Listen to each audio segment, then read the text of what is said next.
Hello guys, welcome back to my channel और welcome back to my new video. तो आज के इस वीडियो में हम फिर से देखने वाले हैं कैपजेमिनी का एक अपडेटेड एग्ज़ाम पैटर्न। तो आप सभी को पता ही होगा कि मैं अभी उसी कंपनी में काम करता हूँ। तो जैसे मेरे वक्त एग्ज़ाम पैटर्न था और अभी का एग्ज़ाम पैटर्न बहुत ही बदल चुका है। कुछ चीज़ें बिल्कुल भी सेम है बट वो थोड़े ऊपर नीचे हो गए। तो अभी हम एक एक करके देखने वाले हैं। तो आपके सामने मैं रिप्रेजेंट कर रहा हूँ कैपजेमिनी का अपडेटेड एग्ज़ाम पैटर्न, जो कि ईयर है 2025 का, जो 2025 में चेंज हुआ था पिछले साल चेंज हुआ था। तो Capgemini currently hiring for Capgemini हमेशा की तरह हायरिंग कर रही है सॉफ्टवेयर इंजीनियर्स के लिए, एनालिस्ट पोस्ट के लिए और सीनियर एनालिस्ट पोस्ट के लिए। तो मैं जब कैपजेमिनी ज्वाइन की थी तो मैं as a analyst software engineer में मैं एज अ हायर हुआ था। एनालिस्ट सॉफ्टवेयर इंजीनियर में इस पोस्ट में मैं हायर हुआ था। उसके बाद मेरा प्रमोशन हुआ, मैं सीनियर एनालिस्ट बना और उसके बाद अभी मेरा ग्रेड चल रहा है एसोसिएट कंसल्टेंट। तो इसकी प्रमोशन भी कैसे होती है उसके लिए भी मैंने वीडियो बना के रखा है, तो वो आप मेरे चैनल पे चेकआउट कर सकते हैं। बट फिलहाल के लिए हम अभी एग्ज़ाम पैटर्न डिस्कस कर लेते हैं। तो इन तीन चीज़ों के लिए कैपजेमिनी, इन तीन पोजीशंस के लिए कैपजेमिनी अभी हायर कर रहा है। ये हो गए तीन पोस्ट। तो इसमें अभी रहने इसका हम डिटेल प्रीव्यू देखेंगे एग्ज़ाम पैटर्न 2025 का कैपजेमिनी का। तो टोटल 4 असेसमेंट होंगी। सबसे पहले होगी रिटन इंग्लिश टेस्ट और टेक्निकल एमसीक्यू, ये होने वाले हैं। उसके बाद असेसमेंट 2 में होगा कोडिंग असेसमेंट होगा। असेसमेंट 3 में इंग्लिश स्पोकन इंग्लिश असेसमेंट होगा और असेसमेंट 4 में होगा आपका टेक्निकल इंटरव्यू, जो कि लास्ट में होगा। तो ये 4 असेसमेंट टोटल होने वाले हैं। और ये इसका मैं पैटर्न आपको बता देता हूँ कि कभी कभी ये वाइस वर्सा भी हो सकता है, ऊपर नीचे भी हो सकता है।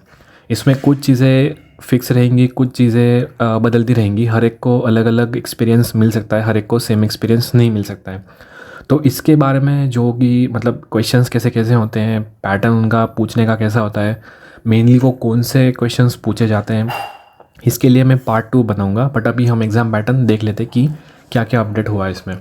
तो written English test and technical MCQ हमारे वक्त असेसमेंट टोटल 3 ही असेसमेंट थी, 3 राउंड होते थे। लास्ट वाला था टेक्निकल एचआर, दूसरा होता था टेक्निकल राउंड में होता था अपना सब जो भी कोर अपने सब्जेक्ट्स होते हैं। मैं कंप्यूटर स्ट्रीम से था, कंप्यूटर बैकग्राउंड था मेरा, कंप्यूटर इंजीनियरिंग। तो मेरे जो कोर सब्जेक्ट्स थे प्रोग्रामिंग के, कोडिंग के, डीबीएमएस के, नेटवर्किंग के, उसके कोर सब्जेक्ट के ऊपर मुझे पूछा गया था राउंड 2 में। और राउंड 1 मेरा एकदम सिंपल था, टेक्निकल एमसीक्यू था।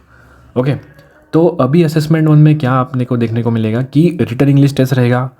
तो रिटन इंग्लिश टेस्ट में अगर मैं बता दूं कि ये होगा रिटन इंग्लिश टेस्ट मतलब कॉग्निटिव असेसमेंट होगा, ठीक है। और इसमें आपको टेक्निकल एमसीक्यू पूछे जाएंगे, ठीक है। ये मैं एक नई स्लाइड ओपन कर देता हूँ। ओके, तो यहाँ पे आपको इसका मोड ऑन कैंपस रहेगा।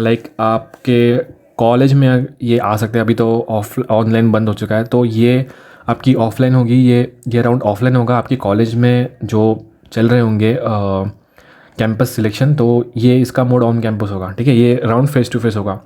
टेक्निकल एमसीक्यू पूछे जाएंगे, वो होंगे डेटा स्ट्रक्चर के ऊपर, डीएस के ऊपर, डीएसए के ऊपर, डेटाबेस फंडामेंटल अपना हो गया ये RDBMS relational database management system, RDBMS DBMS हो गया। उसके बाद पूछे जाएंगे क्लाउड कंप्यूटिंग पे और नेटवर्किंग पे। ये हो गए कोर सब्जेक्ट्स अपने कंप्यूटर के। और रिटन इंग्लिश टेस्ट में क्या रहेगा कि आपको एक पैराग्राफ दिया जाएगा या फिर आपको एक लाइन दी जाएगी, उसके ऊपर आपको ऐसे लिखना है, या फिर ऐसे दिया होगा उसके ऊपर आपको क्वेश्चंस पूछे जाएंगे।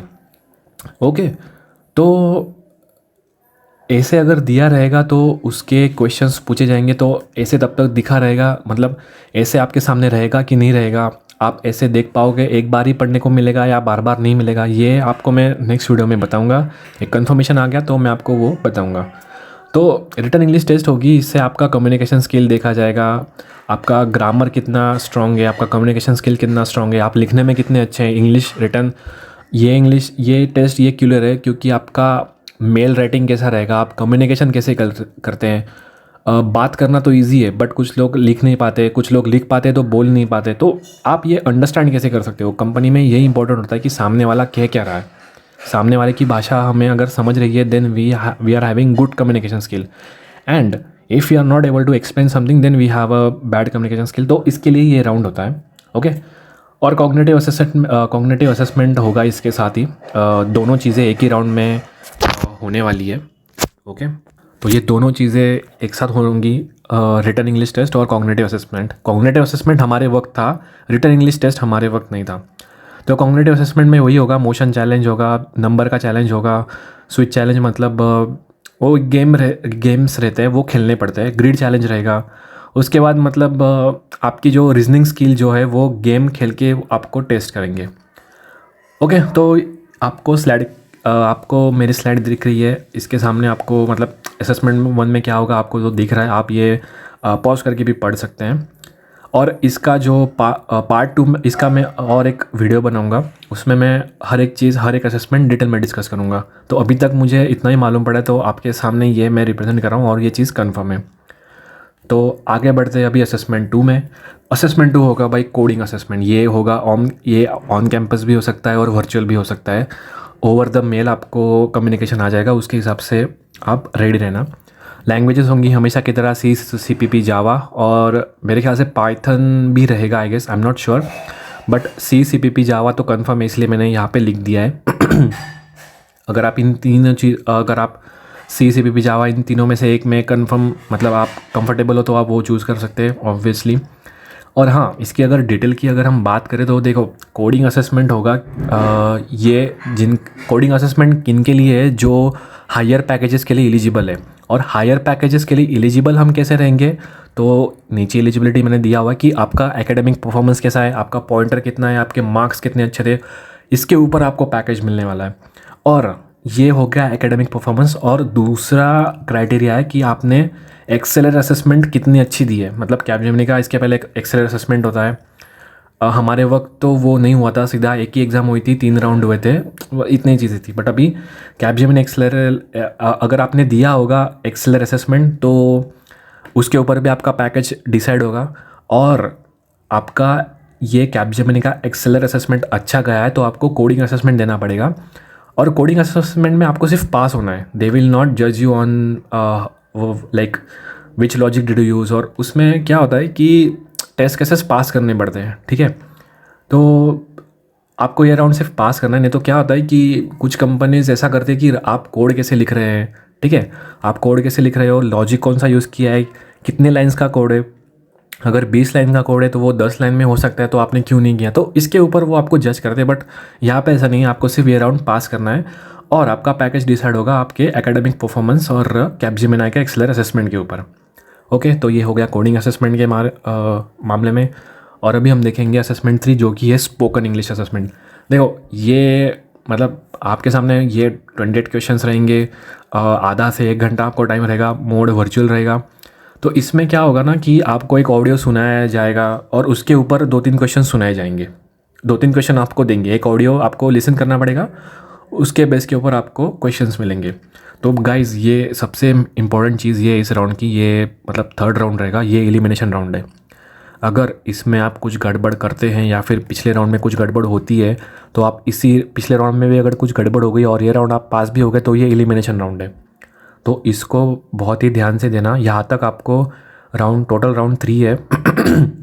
यहाँ तक आपको कोई भी राउंड बिल्कुल भी हारना नहीं है। ओके, इसमें आपकी रीडिंग, स्पीकिंग, लिसनिंग एबिलिटीज़ को वो टेस्ट करेंगे एलिजिबिलिटी में। इसके लिए इसको मैंने एलिजिबिलिटी में लिख के रखा है, आपकी रीडिंग, स्पीकिंग और लिसनिंग स्किल कितनी अच्छी है, यहाँ पे वो टेस्ट करेंगे।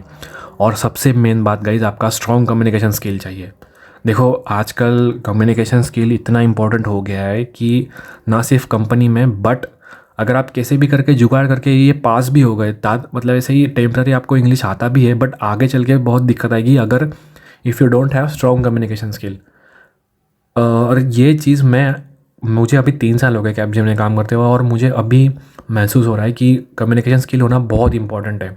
कोई भी रैंडमली मीटिंग आ जाती है, हर एक का इंग्लिश एक्सेंट अलग अलग होता है, हर एक बंदा अलग अलग स्टेट से आया हुआ रहता है, उसकी इंग्लिश कैसी होती है, वो बोलता है कि मुझे तो यही समझ में आता है, मुझे तो ये एक्सप्लेन करना आता है, बट हमें उसकी इंग्लिश समझ में आनी चाहिए। उसके लिए हमें थोड़ा परफेक्ट रहना पड़ेगा। मैं पूरा नहीं कह रहा हूँ, बट थोड़ा परफेक्ट रहना पड़ेगा।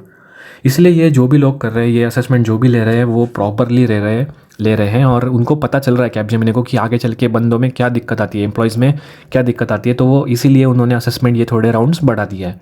मैं ये नहीं कहूँगा कि हार्ड कर दिया है, बट इन्होंने राउंड बढ़ा दिया है। ओके, तो ये हो गया स्पोकन इंग्लिश असेसमेंट के बारे में। अभी हम चलते हैं नेक्स्ट राउंड पे, जो कि है राउंड 4। वो होगा भाई, ये आपका फाइनल राउंड होगा, जो कि है टेक्निकल इंटरव्यू। ये होगा आपका असेसमेंट 4 और इसी में आपको टेक्निकल इंटरव्यू होगा और HR इंटरव्यू भी होगा। दोनों चीज़ें एक साथ आपको फेस करनी पड़ेंगी। इसका मोड होगा तो वर्चुअल। अभी तक मुझे जो डिटेल्स मालूम पड़ी है, ये वर्चुअली होता है। कैपजेमिनी बहुत ही मतलब लाइक आई गेस एक्सपीरियंस लोगों को ही वो ऑफिस में बुला रही है ऑफलाइन इंटरव्यूज़ के लिए। तो इसकी अगर डिटेल हम बात करें तो आपकी देखो, ये जो टेक्निकल इंटरव्यू रहेगा लास्ट राउंड वाला, इसमें आपकी प्रॉब्लम सॉल्विंग स्किल वो मतलब टेस्ट करेंगे।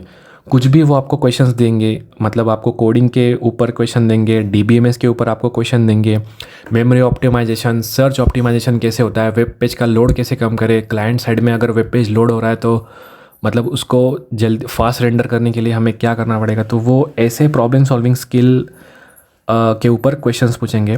कोर टेक्निकल सब्जेक्ट आपको CPP जावा ये सब्जेक्ट होगा और नेटवर्किंग के सब्जेक्ट होंगे, RDBMS के सब्जेक्ट, DBMS के सब्जेक्ट, इसके ऊपर आपको क्वेश्चंस पूछेंगे वो। और तीसरा होगा क्राइटेरिया, जो कि है आपके रिज्यूम में कौन से प्रोजेक्ट्स हैं, वो प्रोजेक्ट्स के ऊपर पूछते हैं। मेरे वक्त भी उन्होंने पूछा था, प्रोजेक्ट के ऊपर वो क्वेश्चंस पूछते ही हैं। तो ये 3 चीज़ें आप देख लेना, आपके सामने स्लाइड में रखी हुई है। और HR इंटरव्यू में तो आपको सबको पता ही है, कम्युनिकेशन स्किल वो मतलब आपकी टेस्ट करेंगे, आप कैसे बोलते हो, रिएक्ट कैसे करते हो। वो कभी कभी आपको जोक भी सुनाएंगे, मतलब ऑफिस के बारे में कुछ ऐसे फ़नी एक्टिविटीज़ के बारे में बताएंगे, तो आपका रिएक्शन कैसे होता है वो आप टेस्ट करेंगे। आपकी पर्सनालिटी, मतलब वही आपकी पर्सनालिटी चेक करेंगे। और कल्चरल फिट की अगर मैं बात करूँ तो आप मतलब वही कि वो ऑफिस के बारे में कुछ चीज़ें कहेंगे, आप उस पर रिएक्ट कैसे करते हो और आपका सजेशन क्या रहता है। तो इससे क्या पता चलता है कि आप कल्चरल फिट कैसे हो, मतलब आप ऑफिस का कल्चर, ऑफिस का वर्क एटमॉस्फेयर कैसे हैंडल कर पाते हो। अगर प्रेशर दिया जाए आपको तो आप कैसे उसको हैंडल करोगे, तो ये HR इंटरव्यू में आपको पूछा जाएगा। तो आज के वीडियो में बस इतना ही। तो ये था पूरा असेसमेंट, 4 ही असेसमेंट का डिटेल प्रीव्यू मैंने आपको दे दिया है अभी। तो इसका मैं पार्ट 2 ज़रूर बनाऊंगा और हर एक असेसमेंट में कौन से क्वेश्चंस रहेंगे ये मैं आपको ज़रूर बताऊंगा अगले वीडियो में। तब तक आपको फिर भी अगर कोई डाउट हो तो कमेंट में आप मुझे पूछ लेना, मैं आपको कमेंट में बता दूंगा। मैंने अभी मतलब टेलीग्राम चैनल भी मैंने चैनल के डिस्क्रिप्शन में दिया हुआ है। चैनल के डिस्क्रिप्शन में मैंने टेलीग्राम की लिंक दी हुई है, वहाँ पे वो टेलीग्राम ग्रुप आप ज्वाइन कर सकते हो। सॉरी। और वहाँ पर भी मैं मतलब कुछ ना कुछ मैसेजेस डालते रहता हूँ। और आपको अगर कुछ डिटेल चाहिए हो तो वहाँ पे मैं डिटेल देते रहूँगा। तो तब तक के लिए guys good bye. Don't forget to like, share and subscribe my channel. ऐसे ही मैं कंपनी के बारे में, हायरिंग जो भी चलती रहती है वो आपके सामने मैं लाता रहूँगा। पिछली बार भी मैंने 3 कंपनीज़ की हायरिंग लाई थी। हायरिंग के बारे में मैंने आपको मतलब मेरा वीडियो शेयर किया है मेरे चैनल पे, तो आप वो भी जाके देख सकते हैं। तो आगे अगर ऐसे ही कुछ इन्फॉर्मेशन आई तो मैं आपके साथ शेयर करूँगा। और येस, पार्ट 2, ये पार्ट 1 है। पार्ट 2 के लिए चैनल को सब्सक्राइब कर देना, वीडियो को लाइक कर देना। और अगर कोई भी डाउट हो तो मुझे कमेंट में पूछ लेना। तब तक के लिए मिलते हैं। Good bye, bye bye, take care, thank you so much.